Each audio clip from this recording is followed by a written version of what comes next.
பாரத பிரதமர் நரேந்திர மோடி அவர்களுக்கு வணக்கம். தேனி மாவட்டத்தில் சுயேட்சை வேட்பாளராக நான் போட்டியிடுறேன். ஒரு சாதாரண குடிமகனாக இருக்கேன்.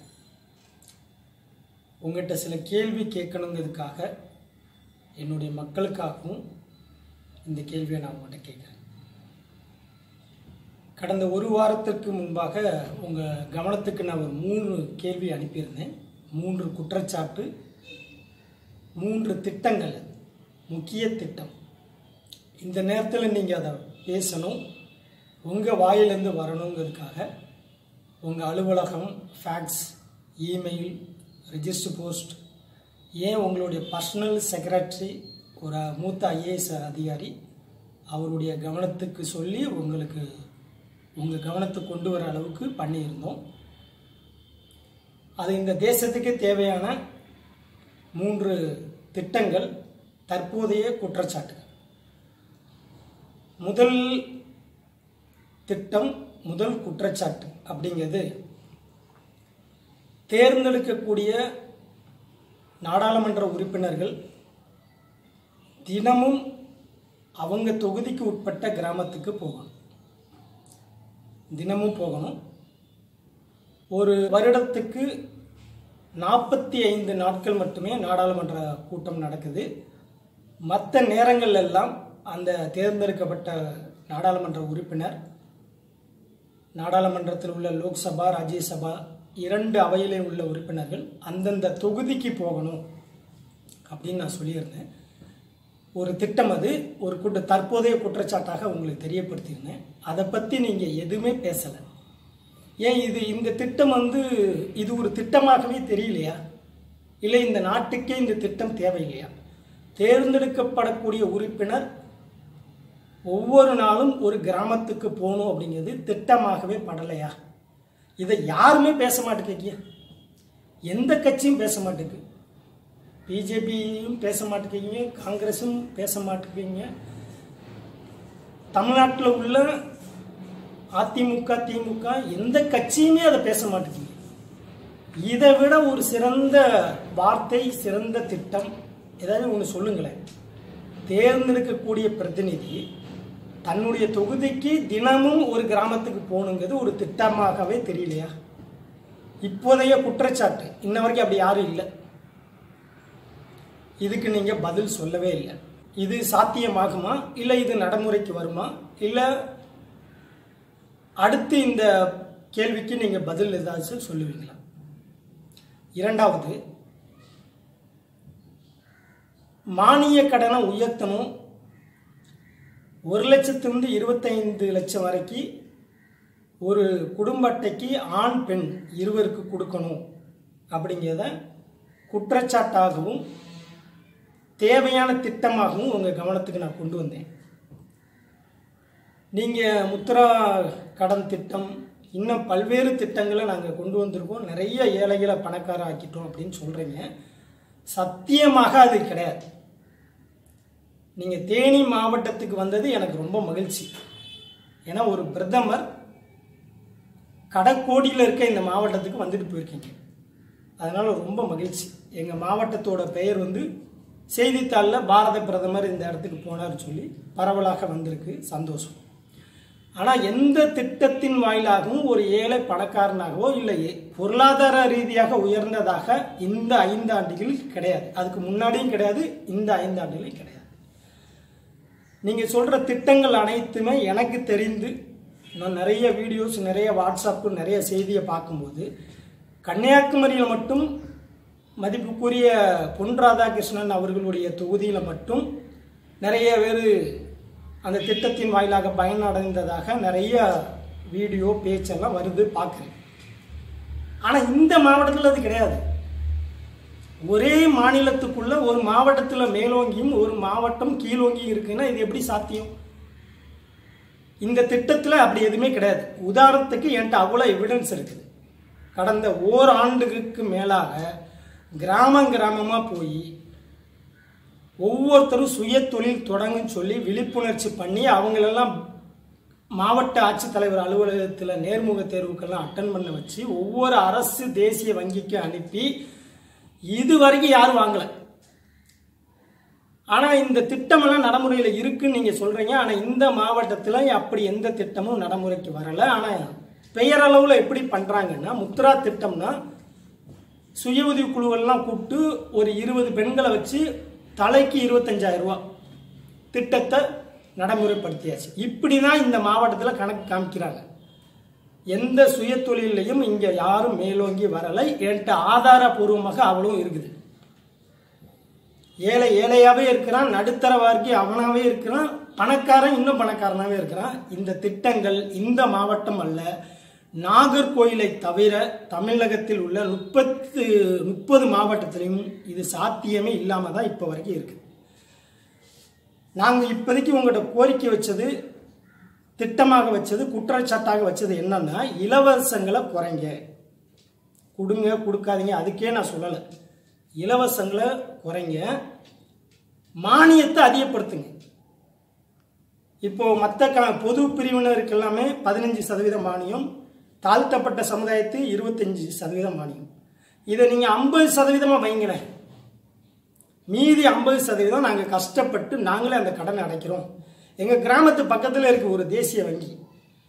என்னுடைய நம்பிக்கை, எனக்கு ஒரு பட்டப்படிப்பு கையில் இருக்குது, இல்லை நான் படிப்பறிவு இல்லாதவனாக இருப்பேன், என்கிட்ட ஒரு தொழில் அறிவு இருக்கும். அந்த அறிவை வச்சுட்டு நான் என் வாழ்க்கையில் முன்னேறதுக்கு அந்த தேசிய வங்கியை நான் நம்புகிறேன். 50% மானியத்தை கூப்பிட்டுங்க. ஏழையே இந்த தேசத்தில் இருக்க மாட்டானே. யாரை பார்த்தாலும் நீங்கள் ஏழை ஏழை ஏழை இதையே உச்சரிச்சுட்டு இருக்கீங்க. இங்கே எல்லாருமே ஏழையாகவே இருக்கணுமா? இதுக்கு நீங்கள் பதில் சொல்லவே இல்லை. நீங்கள் கொண்டு வந்த திட்டங்கள் எல்லாமே நடைமுறையில் இல்லை.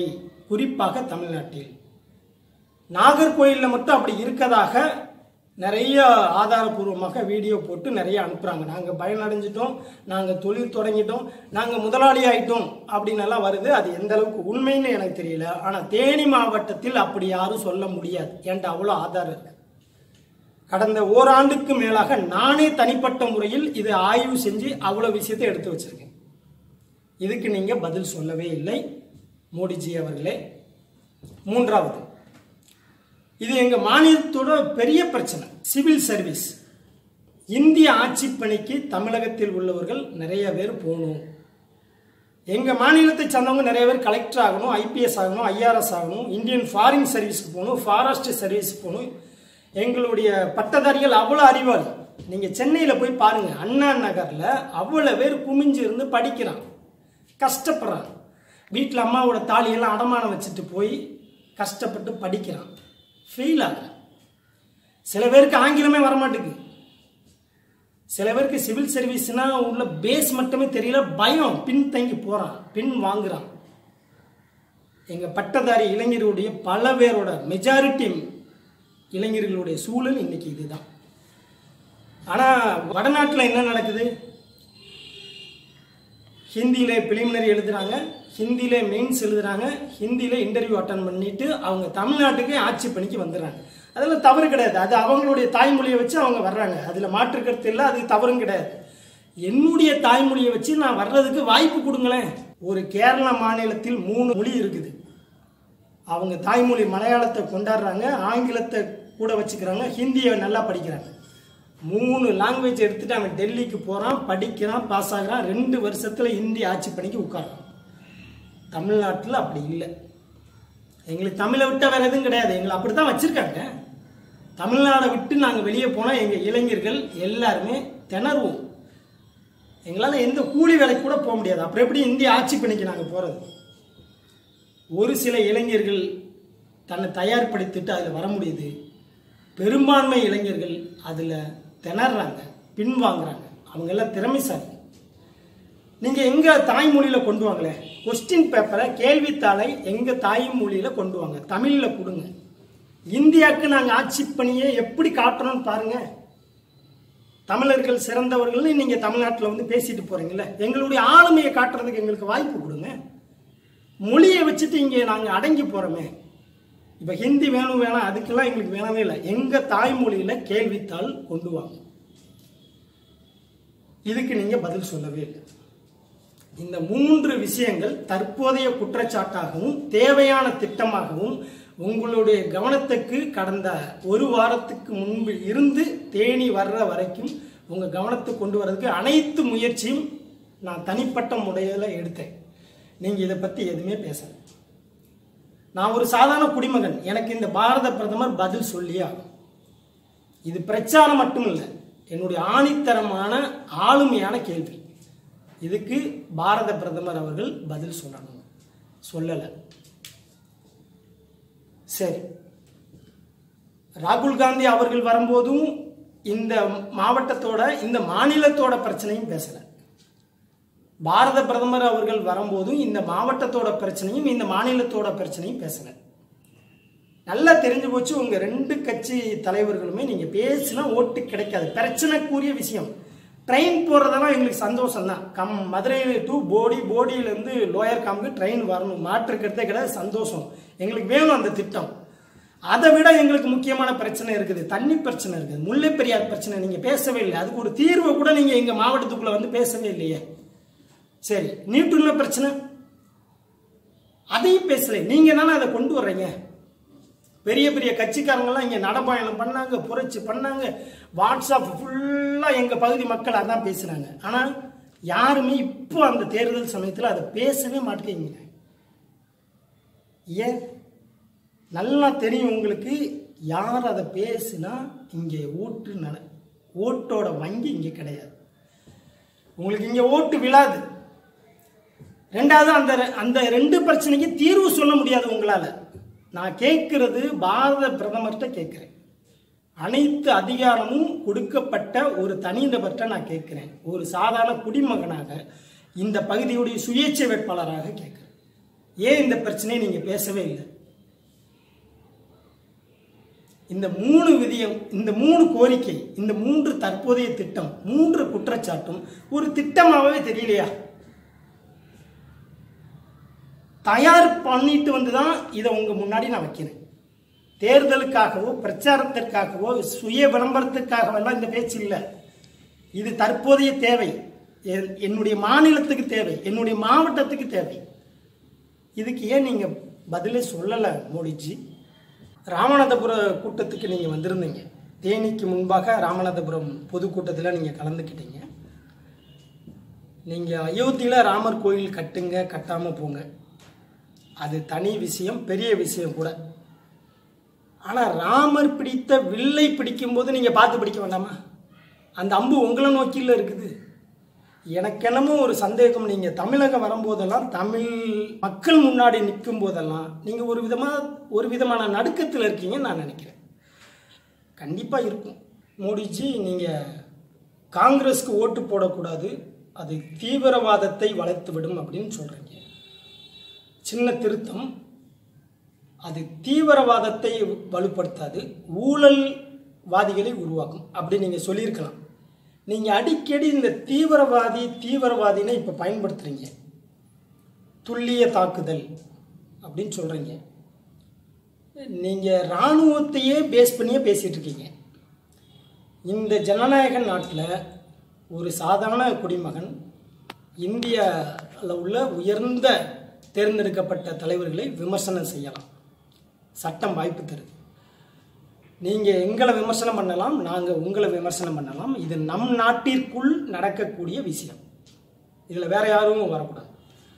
ஆனால் பக்கத்தில் இருக்க பாகிஸ்தான் பிரதமர் உங்களை விமர்சனம் பண்ணுற அளவுக்கு ஏன் வச்சுக்கிறீங்க? அப்போ உங்களுடைய தாக்குதலில் எவ்வளவோ குறைபாடு இருக்குன்னு தானே அர்த்தம். இதை ஏற்றுக்கிடவே முடியாது. அதனால நீங்கள் தீவிரவாதிங்கிற வார்த்தையை நாட்டுக்கு வெளியே பயன்படுத்துவோம், நாட்டுக்குள்ள ஊழல்வாதிகள் என்று பயன்படுத்துங்க. மோடிஜி, தேனி மாவட்ட மக்கள் வீரமானவர்கள். இந்த மண்ணுக்கு எதிராக செயல்படக்கூடியவர்களை எப்படி சமாளிக்கணும், துல்லிய தாக்குதல் நடத்திய இராணுவத்தை குறை சொல்கிறாங்க அப்படின்னு நீங்கள் பேசிகிட்டே வர்றீங்க. எனக்கு ஒரு சந்தேகம், நீங்கள் எதுவும் இராணுவ ஆட்சி எதுவும் கொண்டு வர போகிறீங்களா? ஏன்னா இராணுவத்தை பற்றியே நீங்கள் இந்தியா முழுவதும் பேசிகிட்டே வர்றீங்க, பொருளாதாரத்தை பற்றி நீங்கள் பேசுகிறத குறைக்கிறீங்க. நமக்கு இராணுவத்தை நம்ம மத்திய அரசு மட்டும் பேசிக்கிட்டால் நல்லது, பொருளாதாரத்தை தான் நம்ம பேசணும். நீங்கள் தமிழகத்தில் பிஜேபி தனியாக போட்டியிட்டு அதற்காக பிரச்சாரத்துக்கு நீங்கள் வந்திருந்தீங்கன்னா, இந்த மண்ணுக்கு எதிரானவர்களை சமாளிப்பது எப்படி அப்படின்னு நீங்கள் பேசியிருந்தீங்கன்னா பொருத்தமாக இருக்கும். ஆனால் நீங்கள் அப்படி பேசாமல் தமிழக முதல்வர் எடப்பாடி பழனிசாமி அவர்கள், துணை முதல்வர் பன்னீர்செல்வம் அவர்கள், அவங்க 2 பேரோட பதவியை மனசில் வச்சுக்கிட்டே நீங்கள் பேசுகிறீங்க. அவங்க 2 பேர் இல்லாட்டினா இந்த தமிழ்நாடே இல்லை அப்படிங்கிற மாதிரி நீங்கள் நினச்சிட வேண்டாம். 7.5 கோடி தமிழ் மக்கள், அதிமுக தொண்டர் உள்பட எல்லாருமே சிரிச்சிருவாங்க. அப்படி நீங்கள் எதுவும் நினச்சி பேசியிருந்தீங்கன்னா. மோடிஜி, நாட்டின் பாதுகாப்பு என்று வரும்போது எந்த சமரசமும் நான் செய்ய மாட்டேன், பயங்கரவாதத்தை நான் ஒழிப்பேன் அப்படின்னு நீங்கள் சொல்கிறீங்க. அது வேணும். நம் நாட்டுக்கு வெளியே இருந்து நமக்கு வர்ற ஆபத்தை விட நம்ம நாட்டுக்குள்ளே நமக்கு நிறைய ஆபத்து இருக்கு. பயம், பெரிய ஆபத்துனா பயம். டெல்லியில் ஒரு பொண்ணை ரொம்ப கொடூரமாக கற்பழித்து கொண்டாங்க, ஞாபகம் இருக்கா? இந்திய தலைநகரில் நடந்தது. அந்த பொண்ணு இறந்து போயிட்டாங்க. அந்த சம்பவத்துக்கு அடுத்து நாடே குலுங்கிச்சு. உச்சநீதிமன்றம் தலையிட்டாங்க. மத்திய அரசு பல மாற்றங்களை கொண்டு வந்தீங்க. நிர்பயா திட்டம் அப்படின்னு சொல்லி ஒரு திட்டத்தை கொண்டு வந்து அதுக்கு ஒரு 1000 கோடி ரூபா ஒதுக்குனீங்க. பெண் பாதுகாப்புக்காக ஒதுக்கப்பட்ட அமௌண்ட் அது எந்த மாநிலத்திலையும் பயன்படுத்தப்படலை. மோடிஜி, அந்த 1000 கோடி எங்கே மோடிஜி? என்ன செலவு செஞ்சீங்க? ஏன் இதெல்லாம் பாதுகாப்பில் வராதாம்மா? துப்பாக்கியை தூக்கிட்டு இந்தியாவுக்கு வெளியே யாராச்சும் வந்தால் மட்டும்தான் அது தேசிய பாதுகாப்பு. இந்தியாவுக்குள்ள ஒரு பெண் நடு ரோட்டில் கற்பழிக்கப்பட்டு கொலை செய்யப்பட்டானா அது பாதுகாப்பே வராதா? கடந்த 5 ஆண்டுகளில், அதுக்கு முன்பை விட 5 ஆண்டுகளில் இது அதிகம் என்பது உங்களுக்கும் தெரியும், எல்லாத்துக்கும் தெரியும். இந்த 1000 கோடி, இந்த பாதுகாப்புக்காக ஒதுக்கப்பட்ட 1000 கோடி எங்கே மோடிஜி? மோடிஜி, நீங்கள் வாரிசு அரசியல் தமிழகத்தில் இருக்கக்கூடாதுன்னு சொல்லிட்டு போயிருக்கீங்க, மகிழ்ச்சி. ஆனால் நீங்கள் எதுக்கு பிரச்சாரத்துக்கு வந்தீங்க மோடிஜி?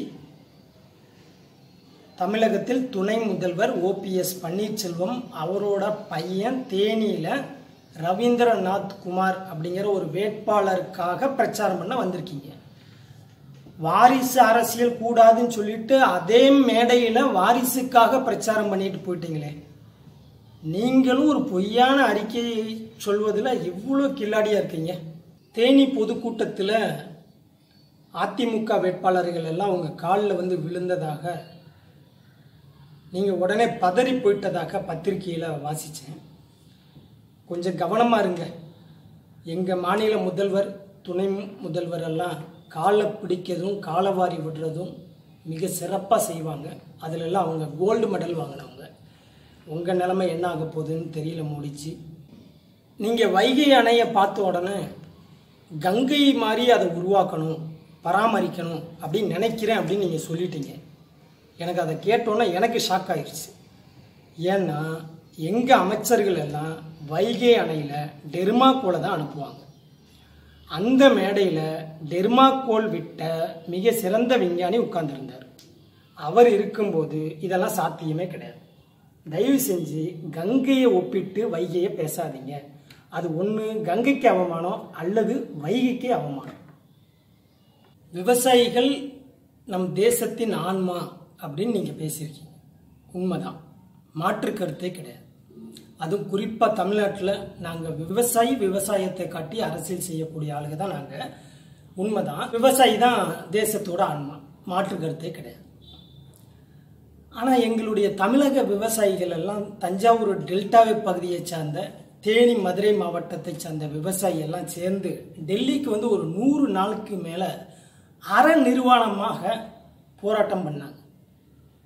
தமிழ்நாட்டில் தான் நாங்கள் எலியை வாயில் வச்சு கவ்விட்டு போராட்டம் பண்ணோன்னு இல்லாமல், எலிக்கறியை டெல்லியில் வந்து சாப்பிட்டு போராட்டம் எல்லாம் பண்ணோம். விவசாயிகளோட மனைவியும் அரை நிர்வாணத்தில் போராட்டம் பண்ணாங்க. அப்பெல்லாம் நீங்கள் ஒரு வார்த்தை கூட கேட்கலையே மோடிஜி. ஒரு முக்கிய மத்திய அமைச்சரை கூட நீங்கள் அனுப்பி பார்க்க விடலையே. அப்பெல்லாம் நீங்கள் விவசாயம் ஆன்மாங்குது உங்கள் கண்ணுக்கு தெரியலையா? எங்க அதில் பாதிக்கப்பட்ட, அதில் கோபமடைந்த விவசாயிகள் விவரமாக காத்திருந்து நீங்கள் ஊப்பியில் போட்டியிடக்கூடிய வாரணாசி தொகுதியில் 111 பேர் விவசாயிகள் போட்டியிட போறேன்னு சொல்லி அவங்க கிளம்பி வந்த பிறகுதான் விவசாயிகள் தேசத்தின் ஆன்மா அப்படின்னு உங்களுக்கு தெரிஞ்சோ, மிக தந்திரமாக மிக தந்திரமாக அந்த 111 விவசாயிகளை போட்டியிடாமல் அல்லது அவங்க போட்டியிடாத அளவிற்கு அவர்களை ஏமாற்றி அப்படின்னு கூட சொல்லிக்கலாம். உங்க கோரிக்கையெல்லாம் எங்க பிஜேபி தேர்தல் அறிக்கையில நாங்க கொண்டு வந்துட்டோம், இதை தானே நீங்களும் கேட்டீங்க அப்படின்னு சொல்லி அவங்கள அனுப்பிட்டீங்க. இப்ப அந்த 111 விவசாயிகள், தமிழக விவசாயிகள், நீங்கள் போட்டியிடக்கூடிய ஊப்பியில் உள்ள வாரணாசியில போட்டியிடலை. இது எப்படி இருக்கு தெரியுமா? இயற்கையின் அற்புதமான படைப்பு ஒரு திருநங்கை. அந்த திருநங்கையை தேர்ந்தெடுத்து நான் உன்னை கல்யாணம் பண்ணிக்கிறேன், உனக்கு குழந்தை பாக்கியம் கொடுக்குறேன் அப்படின்னு சொல்ற கணக்கா இருக்குது நீங்க இப்போ பேசுற இந்த விஷயம். விவசாயியின் தேசத்தின் ஆன்மா அப்படிங்கிறது இப்படித்தான் இருக்கு. இந்த 5 ஆண்டுகளில் விவசாயிக்கு நீங்க எதுவுமே செய்யல. பெரிய பெரிய முதலாளிகள், பெரிய பெரிய தொழிலை நடத்தக்கூடியவர்களுக்கு மட்டுமே இந்த 5 ஆண்டுகள் பயன் அடைந்தார்கள். விவசாயியோ இல்ல ஒரு ஏழையோ நடுத்தர வர்க்கத்தில் உள்ளவங்க யாருமே இங்க வளரல. இப்படியெல்லாம் இந்த 5 ஆண்டுகள் ஆணித்தரமாக வெளியே காட்டிட்டு விவசாயி தான் இந்த தேசத்தின் ஆன்மா அப்படின்னு சொல்லும் போது உண்மையிலே எங்களுக்கு வலிக்குது, சிரிப்பும் வருது. இந்தியாவில் உள்ள ஒவ்வொரு குடிமகனுடைய வங்கி கணக்குலையும் 15 லட்சம் கருப்பு பணத்தை மீட்டு பகிர்ந்து கொடுப்பேன்னு நீங்க சொன்னீங்க. கேட்கும்போது அவ்வளோ மகிழ்ச்சி எங்களுக்கு. சாதாரண ஒருத்தனுக்கு 15 லட்சம் ரூபாங்கிறது மிகப்பெரிய தொகை. அவனுடைய வாழ்நாளில் அவன் மிக சிறப்பாக வாழக்கூடிய தொகை அது. அதை நீங்க தெரியாதனமா உச்சரிச்சிட்டீங்க. கடந்த 5 ஆண்டுக்கு முன்பாக நீங்க தமிழகத்தில் தேர்தல் பிரச்சாரத்திற்கு வரும்போது அந்த 15 லட்சம் ரூபாய் கணக்கு எங்க போச்சுன்னு நான் கேட்கவே மாட்டேன். ஏன்னா அது சாத்தியமே கிடையாது. கருப்பு பணத்தை மீட்பு, அந்த மீட்ட பணத்தை 15 லட்சமாக அல்லது 10 லட்சமாகவோ அல்லது 5 லட்சமாகவோ ஒண்ணுமே வேண்டாம். இந்தியாவில் உள்ள ஒரு குடிமகனுக்கு 1 லட்சம் விதமாக பகிர்ந்து கொடுக்கிறதுக்கு இந்த தேசத்தில் ஒரு தலைவன் பிறக்க முடியாது. அதுக்கு வாய்ப்பே கிடையாது. ஏன் இவ்வளோ ஆணித்தரம் அப்படின்னா, கருப்பு பணத்தை வைத்திருப்பவர்கள் எல்லாருமே உங்களை சுத்தி உள்ளவங்க தான். அதுக்கு ஒரே ஒரு உதாரணம், ஜியோ சிம் இந்தியா முழுவதும் இலவசம். அந்த ஜியோ சிம் முகேஷ் அம்பானி அவர்கள் வெளியிடும் போது உங்க படத்தை தான் ஃபர்ஸ்ட் அவர் காட்டினார். அதை காட்டணும்னா இந்தியாவில் உள்ள ஒவ்வொருத்தனுக்கும் தெரியும் கருப்பு பணம் மீட்பு சாத்தியமே இல்லை என்று. இனிமேல் அந்த கருப்பு பணம் மீட்பு அப்படிங்கிறத பேசவே வேணாம். உச்ச நீதிமன்றம் கேட்கிற பல கேள்விக்கு மத்திய அரசாகிய நீங்கள் எந்த பதிலும் கொடுக்கல இந்த கருப்பு பணம் தொடர்பாக. மோடிஜி, நீங்க தமிழக பிரச்சாரத்துக்கு வரும்போது பேசியதை மொழிபெயர்ப்பதற்காக தமிழ்நாட்டைச் சேர்ந்த ஹச் ராஜா அவர்கள் மொழிபெயர்த்ததாக நாங்கள் கேள்விப்பட்டோம், செய்தித்தாளில் படித்தோம். காங்கிரசுக்கு எப்படி ராகுல் காந்திக்கு மொழிபெயர்ப்பு மன்னன் தங்கபாலு இருக்காரோ அதுபோல நரேந்திர மோடிஜி அவர்களுக்கு மொழிபெயர்ப்பு மன்னன் ஹச் ராஜா இருக்கிறார். இது முக்கியமான. இந்த ஹச் ராஜா அப்படிங்கிற அந்த மதிப்புக்குரிய அந்த நபரை பற்றி பேசணும். அவர் எப்படின்னா, இந்த ஆனா அவனா ஈனா ஈயனா அப்படின்னு கடைசியில் அக்குன்னு ஒரு எழுத்து இருக்கும். அது எதுக்கும் பயன்படாது, சில சமயம் பயன்படும் போது பிரச்சனையாகவும் இருக்கும். அந்த மாதிரி ஹச் ராஜா அவர்கள். அவர் ஒருத்தர் தான் பிஜேபிக்காக இங்கே ரொம்ப முயற்சி எடுத்து கத்திட்டே இருக்காரு. தயவு செய்து மொழிபெயர்ப்புக்கு இந்த மாதிரி நபர்களை நீங்கள் வைத்துக் கொள்ள வேண்டாம் என்று என்னுடைய தாழ்மையான வேண்டுகோள். மோடிஜி, மீனவர்களுக்கு தனி அமைச்சகம் அடுத்து நாங்கள் ஆட்சிக்கு வந்த பிறகு அமைக்க போகிறோன்னு சொல்லியிருக்கீங்க. ரொம்ப மகிழ்ச்சி. ஆனால் இதே வார்த்தையை நீங்கள் 17/4/2014 உச்சரிச்சிங்க. மீனவர்களுக்கு நாங்கள் பாதுகாப்பு அரணாக இருப்போம், அதுவும் குறிப்பாக தமிழக மீனவர்களுக்குன்னு சொன்னீங்க. உங்கள் 5 ஆண்டுகளில் என்னுடைய ராமேஸ்வரம், குளச்சல், நாகப்பட்டினம், வேதாரண்யம் எல்லா பகுதியில் உள்ள மீனவர்கள் இலங்கை இராணுவத்தால் அதிகமான பேர் சுட்டு கொல்லப்பட்டு அவர்களுடைய மனைவி அனைவரும் விதவை. ஏன் இதுக்கு நீங்கள் எந்த நடவடிக்கை எடுக்கலையே? ஒரு பாரத பிரதமராக தமிழ் மண்ணில் கால் வைத்த பிறகு நீங்களும் போய் சொல்கிறீங்களே மோடிஜி. ஒரு வேட்பாளராக நீங்கள் போய் சொல்லலாம், ஒரு கட்சி பிரதிநிதியாக நீங்கள் போய் சொல்லலாம். ஆனால் பேசுவது என்னுடைய நாட்டோட ஒரு பாரத பிரதமர். தயவு செய்து பொய்யான அறிக்கையை வெளியிட வேண்டாம் மோடிஜி. மீண்டும் மோடி, வேண்டும் மோடி அப்படின்னு ஒரு வாசகம் இப்போ பிரச்சாரத்தில் தமிழகத்தில் நல்லாவே போயிட்டு இருக்கு. ரொம்ப நல்லா இருக்கு இந்த வார்த்தை, கேட்கறதுக்கே நல்லா இருக்கு. மீண்டும் மோடி, வேண்டும் மோடி. மக்களால் நான், மக்களுக்காகவே நான் அப்படின்னு அதிமுக கட்சியை சார்ந்த மாண்புமிகு முன்னாள் முதல்வர் ஜெயலலிதா அம்மா அவர்கள் பேசினாங்க. இந்த வார்த்தையை அவங்க தான் பேசினாங்க. அதிமுகவை சார்ந்த அனைத்து தொண்டர்களுக்கும் நான் சொல்றேன், இந்த வார்த்தையை முதல் உருவாக்கி பயன்படுத்திய நபர் தமிழ்நாட்டில் உள்ள சமூக போராளி, மதிப்புக்குரிய ஐயா டிராபிக் ராமசாமி அவர்கள் தான் இந்த வார்த்தையை உருவாக்கினார். அந்த வார்த்தையை அங்கிருந்து திருடி கட்சிக்காரங்க மூலியமாக அந்த அம்மாவுக்கு கொடுக்கப்பட்டு அந்த அம்மையார் அவர்கள் இந்த வார்த்தையை பயன்படுத்தினாங்க. சரி, இந்த மீண்டும் மோடி, வேண்டும் மோடி அப்படிங்கிற வார்த்தை இது எங்கிருந்து வந்தது அப்படிங்கிறது ஒரு கிளாரிபிகேஷன் எங்களுக்கு வேணும். ஏன்னா கேட்க நல்லா இருக்குது, மக்களுக்கு தான் சொல்றீங்க நல்லா இருக்குது. இதுல இன்னொரு விஷயம் நான் சொல்றேன். மாண்புமிகு முன்னாள் பிரதமர் வாஜ்பாய் அவர்கள் மிகப்பெரிய நபர், மதிப்புக்குரிய நபர், இந்த தேசத்துக்கு ஒரு அடையாளமாக இருந்தவர், மாற்று கருத்தே கிடையாது. அவர் அடுத்த தேர்தல் சந்திக்கும் போது அத்வானி அவர்கள் முன்வைக்கும் போது, பிரதமராக முன்வைக்கும் போது பிஜேபி கட்சி முன்வைத்த வார்த்தை இந்தியா ஒழிகின்றது அப்படின்னு முன் வச்சீங்க. நான் பிஜேபி கட்சியை சார்ந்த நண்பர்கள், அதிமுக கட்சியை சார்ந்த நண்பர்கள் அனைவருக்கும் ஒரு வேண்டுகோள் வைக்கிறேன். எங்க உங்க வாயிலிருந்து இப்ப இந்த வார்த்தையை சொல்லுங்களேன், இந்தியா ஒழிகின்றது. இந்த வார்த்தையை நீங்க பயன்படுத்தி தான் வாஜ்பாய் அவர்களுக்கு அடுத்து வரக்கூடிய ஒரு பிஜேபி அரசாங்கம் வாய்ப்பு இல்லாமலே போச்சு. உங்க தேர்தல் அறிக்கை செல்லாம போகல, நீங்க பயன்படுத்திய இந்த ஒரு வார்த்தையினால தான் போச்சு. இது கேட்க நல்லா இருக்கு. எப்படி மீண்டும் மோடி, வேண்டும் மோடி நல்லா இருக்குது. மக்களால் நான், மக்களுக்காகவே நான், சூப்பரா இருக்கு. கேட்டோடனே ஒரு புத்துணர்ச்சி எல்லாம் இருக்கு, கேட்க நல்ல காது குளிர இருக்குது. இது தனிநபரை சொல்ற மாதிரி இருக்குல்ல.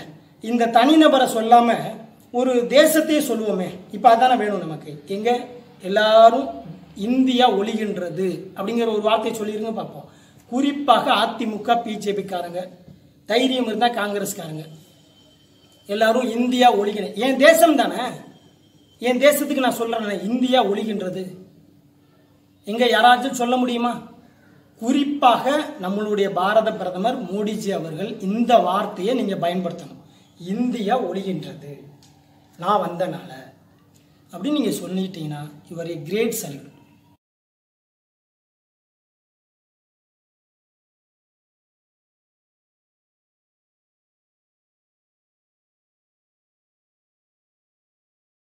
மோடிஜி, ஒரு முக்கியமான கேள்வி. வெளிநாட்டு வேலை வாய்ப்புன்னு ஒன்று இருக்குது, நீங்களும் பேச மாட்டேங்கிறீங்க, மதிப்புக்குரிய ராகுல் காந்தி அவரும் பேச மாட்டேங்காங்க. வெளிநாட்டு வேலை வாய்ப்பு, உள்நாட்டு வேலை வாய்ப்பு வேற, வெளிநாட்டு வேலை வாய்ப்பு வேற. இதுக்கு முன்னாடி உங்களுக்கு நினைவுபடுத்துறேன், உங்களுக்கு தெரிஞ்சிருக்கும், நான் நினைவுபடுத்துறேன். தமிழகத்தை சார்ந்த அதிகமான பேர் வெளிநாட்டில் போய் எந்த வேலைனாலும் இருக்கலாம், அந்த வேலையை செய்து பணத்தை அனுப்பி தன்னுடைய குடும்பத்தையும் பொருளாதாரத்தையும் உயர்த்தினாங்க. ஆனால் நீங்கள் வந்த பிறகு இந்த 5 ஆண்டுக்குள்ள தமிழ்நாட்டிலேருந்து வெளிநாட்டுக்கு வேலைக்கு போகிறது குறைஞ்சிருச்சு. இதுக்கு மாற்றாக குஜராத்திகள் எல்லாமே வெளிநாட்டு வேலை வாய்ப்புக்கு அதிகமாக போனதாக எல்லா எவிடன்ஸும் எல்லா பத்திரிகையும் வெளியிடுறாங்க. இது எப்படி ஜி? இது ஒரு சந்தேகம். இரண்டாவது, தமிழ்நாட்டில் எங்கள் இளைஞர்களோ எங்களுடைய தமிழர்களோ வேலை இல்லாமல் நிறைய பேர் இங்கே நாங்கள் கஷ்டப்படுறோம். ஆனால் வடநாட்டு நண்பர்கள் எல்லாமே தமிழ்நாடுக்கு வேலை தேடி வர்றாங்க, இங்கேயே தங்குறாங்க, அவங்களுக்கு சம்பளம் கூலி கிடைக்குது, எல்லாமே நடக்குது. எனக்கு ஒரு சந்தேகம், இது ஒரு ராஜதந்திர திட்டமாக இருக்குமோ? பொருளாதார ரீதியாக தமிழனை இந்த அரசு அல்லது இந்த கட்சி அழிக்க நினைக்குதா அப்படிங்கிறது எனக்கு ஒரு சந்தேகம். இதை நீங்கள் விளக்கியே ஆகணும். ஏன்னா தமிழன் வெளிநாட்டு வேலைவாய்ப்பு போகிறது குறைஞ்சிருச்சு. உள்நாட்டில் அவன் மாநிலத்தில் அவன் ஊரில் அவனுக்கு வேலை கிடையாது. ஆனால் வட இந்தியாவிலேருந்து வரக்கூடிய நண்பர்களுக்கு இங்கே வேலை இருக்குது. அதனால் இது ஒரு ராஜதந்திர திட்டமா அப்படிங்கிறது எனக்கு ஒரு சந்தேகம், என் மக்களுக்கும் சந்தேகம். நீங்கள் இதை கொஞ்சம் விளக்கணும். மோடிஜி, காங்கிரஸ் பாஜகவை குறை சொல்வது, பாஜக காங்கிரஸை குறை சொல்வது வாடிக்கையாகவும் வேடிக்கையாகவும் இருக்குது. எனக்கு ஒரு சின்ன வேண்டுகோள், நீங்கள் 2 பேருமே யாரையுமே குறை சொல்லாதீங்க. உங்ககிட்ட என்ன செயல் திட்டம் இருக்குன்னு மட்டும் சொல்லி ஓட்டு கேட்க முடியுமா? நான் இது பண்ணியிருக்கேன், இனிமேல் இதை பண்ண போகிறேன் அப்படின்னு நீங்கள் பேசலாம். அல்லது அவர் ஏன் அதை விட ஒரு படி மேலே எனக்கு ஒரு திட்டம் இருக்குது, இந்த தேசத்துக்கான திட்டம், இந்த இளைஞர்களுக்கான திட்டம், இந்த விவசாயத்துக்கான திட்டம், இந்த பெண்களுக்கான திட்டம் அப்படின்னு திட்டத்தை ஆதாரபூர்வமாக நீங்கள் 2 கட்சியுமே பேச முடியுமா? நீங்கள் வாடிக்கை வேடிக்கையை தான் காமிச்சிட்டே இருக்கீங்க எங்களுக்கு. சரி, யார் எப்படினாலும் பேசிட்டு போட்டோம். ஆனால் ஒரு இந்திய பிரதம மந்திரி, எங்களுக்கெல்லாம் தலைவராக இருக்கக்கூடிய, இந்த தேசத்தோட அடையாளமாக இருக்கக்கூடிய மோடிஜி அவர்கள் கூட தேனிக்கு வந்து ஒரு பொதுக்கூட்டத்தில் கலந்து நயவஞ்சகமாக பொய்யாக கொஞ்சம் கீழே இறங்கி பேசி ஓட்டு கேட்குறீங்க. என்ன தோணுதுன்னா, இன்னும் பாரத பிரதமருக்கு பயிற்சி தேவையோ, தகுதி தேவையோ, அப்படி ஒரு ஆள் இங்கே இருக்கிறாங்களா அப்படிங்கிறது சந்தேகமாக இருக்குது. பாரத பிரதமர் மோடிஜி அவர்களே, தயவு செய்து அந்த பதவியில் இருப்பவர்கள், அந்த பொறுப்பில் இருப்பவர்கள், எங்களுக்கெல்லாம் வழிகாட்டியாக இருக்கக்கூடியவங்க, இந்த தேசத்தோட அடையாளமாக இருக்கக்கூடிய நீங்கள் மற்ற அரசியல்வாதி மாதிரி இருக்காதீங்க. ஏன்னா நீங்கள் தான் எங்களுடைய அடையாளம். இந்த இந்தியா அப்படிங்கிறதோட அடையாளத்தோட பிரதம மந்திரி நீங்கள். ஒரு சின்ன உதாரணம், எங்கள் மண்ணுக்கு வந்துட்டு போயிருக்கீங்க, உங்களுக்கு தெரிந்த நபர், எங்களுடைய இந்தியாவோட அடையாளம், எங்களுடைய 7.5 கோடி தமிழனுடைய இதயத்தில் வாழ்ந்துட்டு இருக்கக்கூடிய ஏபிஜே அப்துல் கலாம் என்ற மனிதனை நாங்கள் இன்னமும் சுமந்துட்டு இருக்கோம். என் அலுவலகத்தில் அவர் போட்டோலாம் கிடையாது, என் மனதிற்குள் வைத்திருக்கேன். அந்த ஒரு தலைவன் போல, அந்த ஒரு மனிதன் போல தயவு செய்து ஒரு பாரத பிரதமரை இந்த நாடு பார்க்கும். இதுதான் என்னுடைய வேண்டுகோள். பாரத பிரதமர் மோடிஜி அவர்கள் தேனிக்கு வருகை எப்படி இருந்தது தெரியுமா? டெர்மாகோல் விஞ்ஞானி ஒரு அமைச்சர் அங்கே முன்னாடி உட்கார்ந்து இருந்தார்.